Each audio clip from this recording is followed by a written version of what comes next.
আপনারা কি কখনো লক্ষ্য করেছেন ঠান্ডা বেড়ে গেলেই কেন আমাদের বারবার প্রস্রাব পায়? ঠান্ডা বেড়ে যাওয়া এবং বারবার প্রস্রাবের মধ্যে কি সম্পর্ক আছে এই বিষয়টা নিয়ে অনেকেই ভয় পেয়ে যান। দিনে বা রাতে যে কোনো সময় হোক যদি অধিকবার প্রস্রাব পায়, সেটা শীতে বা গ্রীষ্মকালে হোক বা অন্যান্য ঋতুতে হোক, এর কি কি কারণ থাকতে পারে এবং ঘরোয়া উপায়ে কিভাবে আপনারা খুব সহজেই সমাধান করতে পারেন সেই সম্পর্কে আজকে এই ভিডিওর মধ্যে বিস্তারিতভাবে আলোচনা করব। যদি আপনার ফ্রিকোয়েন্ট ইউরিনেশন বা বারবার প্রস্রাবের সমস্যা থাকে তাহলে আজকের এই ভিডিওটি শুরু থেকে শেষ পর্যন্ত দেখুন। আপনার মনের মধ্যে যতগুলো প্রশ্ন আছে সব প্রশ্নের উত্তর এই ভিডিওর মধ্যে পেয়ে যাবেন।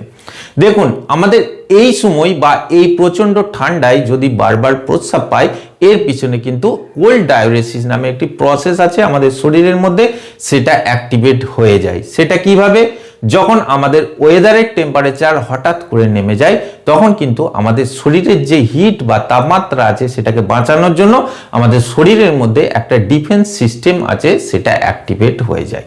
আর যখনই আমাদের এই শরীরের ডিফেন্স মুডটা অ্যাক্টিভেট হয়ে যায়, সে আমাদের শরীরের টেম্পারেচার বা হিটটাকে বাঁচানোর জন্য খুব বেশি চেষ্টা করে। তখন আমাদের ত্বক বা স্কিনের তলায় যে রক্তজালিকা বা ব্লাড ভেসেলস আছে সেগুলো শুরু করে দেয়, সেই জায়গায় রক্ত বা ব্লাডের সাপ্লাইকে কমিয়ে দেয়। এই যে প্রসেসটা আছে এটাকে কিন্তু থার্মো রেগুলেটরি সিস্টেম বলা হয়ে থাকে। এটা মূলত আমাদের শরীরের তাপমাত্রা বাঁচানোর জন্য একটা প্রাকৃতিক সিস্টেম যেটা অ্যাক্টিভেট হয়ে যায়।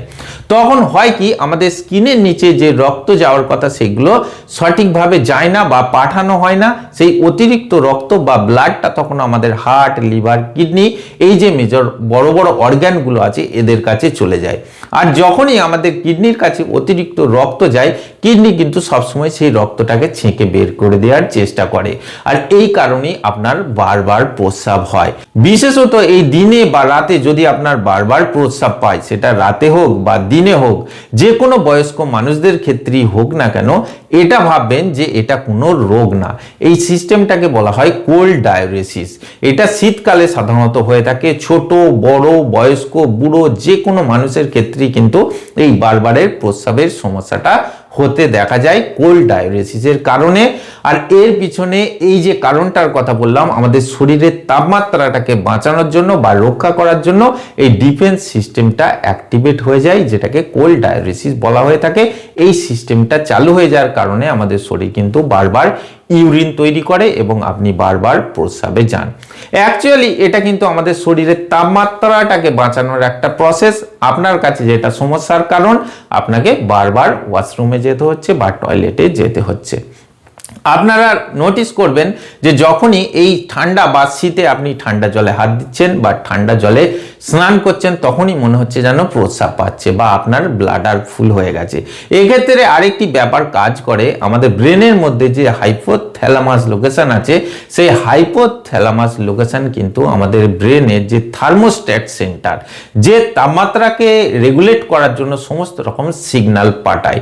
যখনই আপনি ঠান্ডা জলে হাত দেন বা স্নান করেন তখন কিন্তু এই থার্মোস্ট্যাট অ্যাক্টিভেট হয়ে যায় আমাদের ব্রেন থেকে। সে চায় আমাদের শরীরে কিছু জল বের করে দেওয়ার জন্য, কারণ ঠান্ডা জলের সংস্পর্শে এলেই আমাদের শরীরে এই ভ্যাসোকনস্ট্রিকশন যে প্রসেসটা আছে এটাও কিন্তু অ্যাক্টিভেট হয়ে যায়, যে কারণে ব্লাড প্রেশার কিছুটা বেড়ে যায়। আর তখনই ব্রেন সিগন্যাল দেয় যে ব্লাড প্রেশার কিছুটা বেড়েছে, এখনই কিছুটা জল শরীর থেকে বের করে দেওয়া উচিত। এবার অনেকের মনে প্রশ্ন আছে যে হয়তো আমরা চা কফি বেশি পান করি তাই আমাদের বারবার প্রস্রাব পায়। এটাও একটা উল্লেখযোগ্য কারণ। চা এবং কফি বা স্যুপ বা অ্যালকোহল এই জাতীয় যেসব পানীয় আছে এইগুলো কিন্তু আমাদের শরীরে ডায়াবেটিক্সের কাজ করে ঠান্ডায় বা এই শীতে। এরা আমাদের ব্লাডারের উপর একটা এফেক্ট ফেলে, যে কারণে বারবার প্রস্রাব বা ঘন ঘন প্রস্রাব বা ফ্রিকোয়েন্ট ইউরিনেশনের প্রবলেম হতে দেখা যায়। আবার অনেকে প্রশ্ন করেন যে এই ঠান্ডায় বা শীতে আমরা জল খুব কম পরিমাণে খাই, তৎসত্ত্বেও কিন্তু আমাদের বারবার প্রস্রাব পায়। এরও কিন্তু একটা ইন্টারেস্টিং কারণ আছে। যখন আপনি জল কম পান করবেন এই ঠান্ডায়, তখন কিন্তু আপনার ব্লাডারের মধ্যে যে ইউরিন বা প্রস্রাবটা জমে আছে সেটা ঠিক হয়ে যাবে, কনসেন্ট্রেটেড হয়ে যাবে। আর এই কনসেন্ট্রেটেড ইউরিনটা কিন্তু আপনার ব্লাডারের ভিতরে যে ওয়াল আছে সেই জায়গাটাকে ইরিটেট করবে, যে কারণে আপনার বারবার প্রস্রাবের অনুভূতি বা সেন্সেশন আসবে, আপনাকে বারবার প্রস্রাব পাবে। অপরপক্ষে আরেকটি প্রশ্ন আছে অনেকের মধ্যে যে আমরা অতিরিক্ত জল পান করি, এটা আমাদের শরীরের জন্য ভালো, কিন্তু এটা সব সময় আমাদের বডির জন্য ভালো না। অতিরিক্ত জল পান করা যেমন ভালো না, তেমন কম জল পান করাও ভালো না। লিমিটেড বা পরিমিত পরিমাণ পান করতে হবে। যারা অতিরিক্ত জল পান করেন তাদের ক্ষেত্রেও কিন্তু এই ফ্রিকোয়েন্ট ইউরিনেশন বা বারবার প্রস্রাবের সমস্যা হতে দেখা যায়। কারণ অতিরিক্ত জল পান করলে আমাদের শরীরে ব্লাড প্রেশার কিছুটা বেড়ে যায়। আমাদের কিডনি সবসময় এই অতিরিক্ত জলটাকে ছেঁকে বের করে দিতে চায়, কারণ শরীরে অতিরিক্ত জল সহ্য হয় না বা এটা আমাদের বডি রাখতে চায় না, যে কারণে বারবার প্রস্রাব হতে দেখা যায়। আরেকটি ব্যাপার হচ্ছে, দেখবেন যে গরমকালে আমাদের প্রচুর ঘাম হয়, কিন্তু শীতকালে একদমই হয় না। আমাদের শরীর কিন্তু গরমকালে ঘামের মাধ্যমে অতিরিক্ত জলটাকে বের করে দেয়, কিন্তু শীতকালে যেহেতু ঘাম হয় না, তাই কিন্তু এটা আমাদের ইউরিন বা মূত্রের মাধ্যমেই বের হয়, এটা মাথায় রাখতে হবে। তাই শীতে বা ঠান্ডায় যদি আপনার অতিরিক্ত প্রস্রাব হয়, এটা সবসময় কিন্তু ডিজিজ বা রোগের কারণে হয় না। এইবার আসছি যে কিছু মানুষের ক্ষেত্রে এটা ডিজিজ বা রোগের কারণে হয়, যেমন কিছু বয়স্ক মানুষদের ক্ষেত্রে। তাদের ক্ষেত্রে কিছু মেজর কারণ আছে। 1 নম্বর যে কারণটা আছে সেটা হচ্ছে বিপিএইচ, অর্থাৎ benign prostatic hyperplasia. Prostate gland 40 বছর বয়সের পর কিন্তু ধীরে ধীরে বাড়তে থাকে। আমাদের ইউরিনারি যে ট্র্যাক আছে তার উপর একটা প্রেসার ক্রিয়েট করে, আমাদের যে ইউরিথ্রা আছে তার উপর বসে থাকে, চাপ দেয়, যে কারণে কিন্তু এই বারবার প্রস্রাবের সমস্যা হতে পারে। ফোটা ফোটা বা অল্প অল্প ক্লিয়ার না হওয়া, এই ধরনের নানা রকম সমস্যা হতে পারে এই বিনাইন প্রোস্টেটিক হাইপারপ্লাসিয়ার কারণে। 2 নম্বর যে কারণটা আছে, যেটা বয়স্ক ব্যক্তিদের ক্ষেত্রে বারবার প্রস্রাবের কারণ হয়ে দাঁড়ায়, সেটি হলো ডায়াবেটিস। যাদের সুগার লেভেল কন্ট্রোলের মধ্যে থাকে না, বেশি থাকে, তাদের ক্ষেত্রে একদিকে যেমন বারবার বা ফ্রিকোয়েন্ট ইউরিনেশনের প্রবলেম হতে দেখা যায়, তাদের ক্ষেত্রে কিন্তু ইউরিনে ইনফেকশনের ঝুঁকিটাও বেড়ে যেতে দেখা যায়। 3 নম্বর যে কারণটা আছে সেটা কমন, সেটি হলো ইউরিন ইনফেকশন। এটা মহিলা পুরুষ উভয়ের ক্ষেত্রে বা ছোটদের ক্ষেত্রেও হতে দেখা যায়। ইউরিনের ইনফেকশন এমন একটি সমস্যা যেটা আপনার বারবার প্রস্রাবের কারণ হয়ে দাঁড়ায়। মহিলাদের ক্ষেত্রে ইস্ট্রোজেন হরমোন বেড়ে গেলে সেক্ষেত্রেও কিন্তু এই ফ্রিকোয়েন্ট ইউরিনেশনের প্রবলেম হতে দেখা যায়। বয়স্ক যারা ব্যক্তি আছেন, যারা হাই ব্লাড প্রেশার বা ডায়াবেটিস বা ডায়াবেটিক্স জাতীয় কিছু মেডিসিন খাচ্ছেন, তাদের ক্ষেত্রেও কিন্তু এই ফ্রিকোয়েন্ট ইউরিনেশন বা বারবার প্রস্রাবের সমস্যা হতে দেখা যায়। তো এখানে কিছু রোগ বা ডিজিজ আছে যেগুলোর কারণে কিন্তু বারবার প্রস্রাব হয়, কিন্তু বেশিরভাগ ক্ষেত্রে বিশেষত শীতে এই যে বললাম কোল্ড ডায়োরেসিসের কারণে কিন্তু ফ্রিকোয়েন্ট ইউরিনেশনের প্রবলেম হতে দেখা যায়। তাই রোগ ছাড়া এই যে কারণগুলো আছে এইগুলো কিন্তু সাধারণ বা নর্মাল, এইগুলোকে মাথায় নেবেন না। যদি সমস্যা বেশি হয়ে থাকে, দেখা গেল আপনার বারবার ইউরিন হচ্ছে, সেটা ঘোলাটে হচ্ছে, রঙের পরিবর্তন হচ্ছে, লালচে হচ্ছে, বা ব্লাড আসছে, জ্বর আসছে, বা প্রস্রাবের পরিমাণ কমে যাচ্ছে, বা রাতে বারবার হচ্ছে, এই সমস্ত ক্ষেত্রে কিন্তু আপনাকে চিকিৎসক বা ডাক্তারের কাছে যেতে হবে।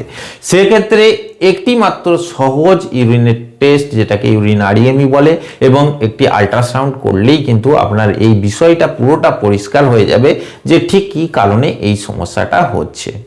এইবার আপনাদের বলবো কিছু ঘরোয়া সমাধানের কথা, যেমন অতিরিক্ত ঠান্ডায় এই কোল্ড ডায়োরেসিস যে প্রসেসটা আছে এটা অ্যাক্টিভেট হয়ে যায়।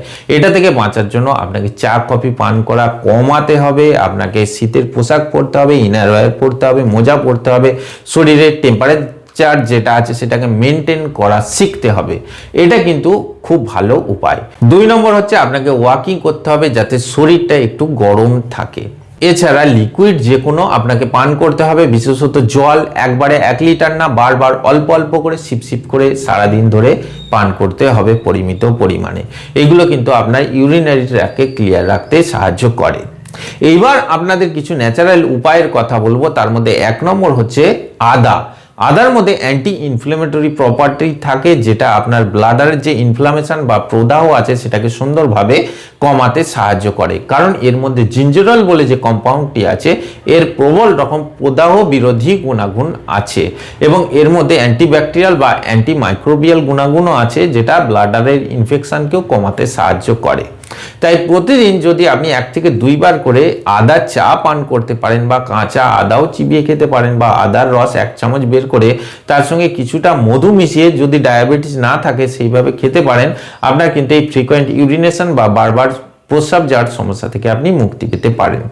রাতের দিকে যদি 1 গ্লাস কুসুম গরম দুধের মধ্যে আপনি হাফ চামচ হলুদের পাউডার মিশিয়ে কিছুটা গোলমরিচের পাউডার মিশিয়ে পান করতে পারেন, এটাও কিন্তু আপনার এই ফ্রিকোয়েন্ট ইউরিনেশন বা বারবার প্রস্রাবের সমস্যা থেকে আপনাকে বাঁচাবে। কারণ টারমারিকের মধ্যে কারকিউমিন বলে একটি কম্পাউন্ড থাকে যেটার অ্যান্টি ইনফ্লেমেটরি প্রপার্টি থাকে এবং ব্যাকটেরিয়া নাশক বা ভাইরাস নাশক ইত্যাদি গুণাগুণ থাকে। 3 নম্বরে আপনাদের বলবো ফেনেল সিডস বা মৌরির কথায় কাঁচা মৌরি আপনাকে নিতে হবে এবং 1 থেকে 2 চামচ রাতে জলে ভিজিয়ে রেখে সকালে সেই জলটা পান করতে হবে। এতেও কিন্তু এই বারবার প্রস্রাব যাওয়ার সমস্যা বা ফ্রিকোয়েন্ট ইউরিনেশনের প্রবলেম থেকে আপনি খুব সহজেই মুক্তি পাবেন। তবে এই যে আপনাদের বললাম যদি কোল্ড ডায়ারিসিস হয়ে থাকে সেটার কারণে একদমই চিন্তা করবেন না। অন্যান্য কারণ যেগুলোতে সমস্যা খুব বেশি হচ্ছে, জ্বর আসছে, প্রস্রাবের পরিমাণ কমে যাচ্ছে, বারবার হচ্ছে, ব্লাড আসছে বা লালচে হচ্ছে, ঘোলাটে হচ্ছে, এই সমস্ত ক্ষেত্রে অবশ্যই চিকিৎসকের পরামর্শ নিতে হবে। তো বন্ধুরা, আজকে এই ভিডিওর মধ্যে বারবার প্রস্রাব যাওয়ার সমস্যা বা ফ্রিকোয়েন্ট ইউরিনেশন সম্পর্কে একটি স্বচ্ছ ধারণা দেওয়ার চেষ্টা করলাম, এর কারণ এবং সমাধান সম্পর্কেও বলার চেষ্টা করলাম। আশা করছি আজকে ভিডিওটি আপনাদের ভালো লেগেছে। যদি ভালো লাগে অবশ্যই একটি লাইক করবেন, আর এই ধরনের আরও ভিডিও পাওয়ার জন্য আমার চ্যানেলটিকে সাবস্ক্রাইব করে পাশে বেল বাটনটি টিপে অল অপশনটি ক্লিক করে দেবেন। দেখা হচ্ছে পরের ভিডিওতে। ভালো থাকবেন, ধন্যবাদ।